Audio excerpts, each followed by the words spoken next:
मैं आपका धन्यवाद करना चाहूंगी और साथियों आपको बताना भी चाहूंगी कि जो आज की प्रेस कॉन्फ्रेंस है वो किस लिए रखी गई है।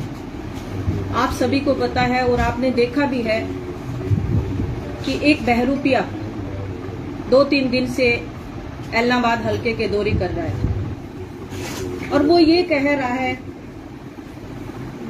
कि जो मौजूदा विधायक है उसको जनता ने चुन तो दिया पर उसको बोलना, विधानसभा में बोलना नहीं आता। तो मैं आपके माध्यम से मैं उस चौधरी अभय सिंह जी से पूछना चाहती हूं कि आपने 4 बार आप एमएलए रहे तो आपने विधानसभा में बोल के कौन सा झंडा बुलंद कर दिया? एक भी काम उनको टीस है इस चीज की कि मेरे पत्रकार साथी ने उनसे सवाल पूछा कि कांग्रेस की जिला अध्यक्ष ने अपने पेज से कुछ शेयर किया है और कुछ जवाब मांगा है, तो वही जवाब था मेरा, सवाल था मेरा कि 20 साल में आपने एलनाबाद विधानसभा के लिए क्या किया है। वो बड़े बड़े वादे करते हैं और वो कहते हैं कि हमें बोलना आता है। और उन्होंने एक बात यह कही थी गांव में जाके कि जब मैं विधानसभा में बोलता था तब लोग कैमरे के आगे, टीवी के आगे बैठ जाते थे और मुझे सुनते थे।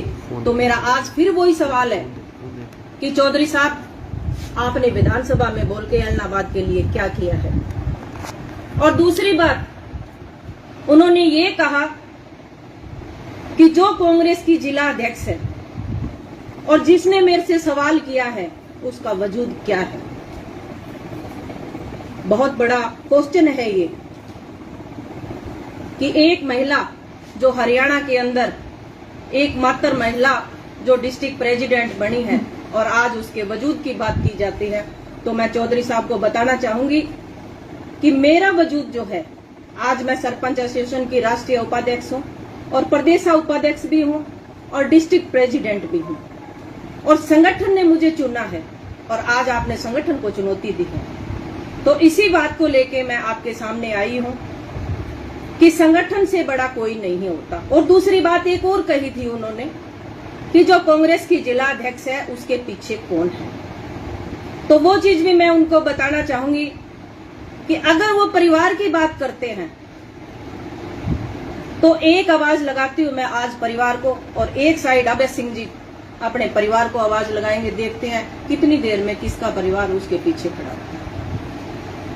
आज विधानसभा के अंदर भी पीछे बोलते थे तो वो अपने परिवार पे कटाक्ष करते थे, मुद्दों पे कभी बात नहीं करी। मैं मुद्दों पे ही बात करती हूँ और मुद्दे पे ही चर्चा करती हूँ। मेरा विषय नहीं था कि मैं व्यक्ति विशेष पे बात करूं, पर उन्होंने मजबूर कर दिया कि मैं व्यक्ति विशेष पे बात करूं, क्योंकि आज जो आन और बान और शान की बात है वो एलनाबाद विधायक के और डिस्ट्रिक्ट प्रेसिडेंट की बात आई है, तभी मैं बोलने को मजबूर हुई। तो आज मेरा फिर यही सवाल है चौधरी अभय सिंह जी से कि एक तो आप परिवार खड़ा कीजिए और दूसरी तरफ मैं मेरा परिवार खड़ा करती हूँ और फिर भी पार्टी की बात करते हो। तो आज जिस हिसाब से आप बोल रहे हो, हमने सुना था कि ताऊ देवीलाल जी के जो विचार थे हमारे परम आदरणीय रहे हैं और आज भी हमारे लिए परम आदरणीय हैं। हम उनके लिए गलत नहीं कहते, उनके विचार थे और इनकी पीढ़ी के अंदर हम देख रहे हैं कि इनकी बौखलाहट जो है वो इनके संस्कार तो उनके संस्कार तो नहीं लग रहे, क्योंकि आज इसी बौखलाहट ने और इसी घमंड ने उनको 85 से 2 पे लाके खड़ा कर दिया। ये अहंकार ही ले बैठा इनको, जो रात को मुख्यमंत्री बन के सोते हैं, प्रधानमंत्री बनने का सपना लेते हैं और इतनी ओछी मानसिकता रखते हैं कि आज एक महिला पे उन्होंने तंज कसने का काम किया। तो मेरा फिर एक सवाल है अभय सिंह चौटाला से कि अगर आपके पास कोई विकास की प्रक्रिया है, विकास की बात है, तो एलनाबाद के अंदर कितना आपने 20 साल के अंदर विकास किया है। फिर मैं वो वादे के साथ आपसे पूछना चाहती हूँ कि आप मीडिया के सामने आइए और अपना विकास गिनाइए। उसके बाद में आप जो मौजूदा विधायक है, मौजूदा विधायक तो 3 साल से ही है। 3 साल की बात करें, 2.5 साल हुए हैं अभी, 2.5 साल में इनके पेट में दर्द होने लग गया। तो पहले 20 साल का विकास क्या है वो बताइए आप। अकेली विधानसभा में बोलने से कुछ नहीं होता। अगर लोगों के लिए काम किया है तो वो मीडिया के सामने आके रखें। इसके आगे आप कुछ पूछना चाहते हो तो मेरे से पूछ सकते हो। उनका आरोप यह भी था कि आपके परिवार के जो है भरत सिंह बेनीवाल जी, उन्होंने तकरीबन 1.5 साल से ज्यादा का वक्त हो चुका है विधायक बने, कोई भी काम एलनाबाद हल्के में नहीं करवाया। देखिए, आज जो एलनाबाद के विधायक बने हैं, मैं आपको स्पष्ट कर देना चाहती हूँ कि वो जो सोच थी वो जनता की सोच थी। और एलनाबाद के विधायक जो हैं उनको जनता ने चुना है। और आज हमारे पास 3-3.5 करोड़ रुपए कोटा आए हैं जो विधायक के पास आना चाहिए।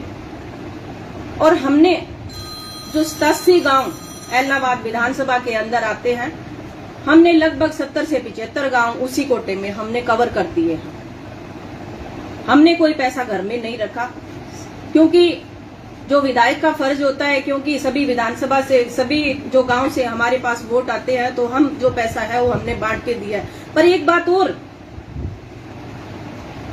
जो चौधरी अभय सिंह जी गांव गांव जा रहे हैं और ये चीज कह रहे हैं कि मैंने इस गांव को 2 से 2.5 करोड़ रुपए दे दिए, तो ये सवाल भी उनसे पूछो आप जाके।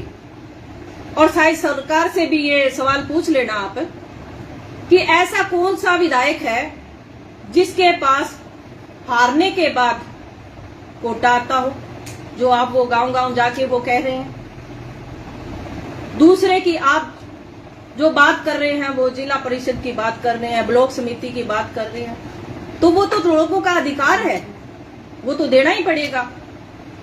जो निजी जो चौधरी अभय सिंह का है उसमें से उन्होंने क्या दिया है? मैंने तो 20 साल का पहले हिसाब मांगा है कि आपने 20 साल में क्या किया है, वो बताएंगे।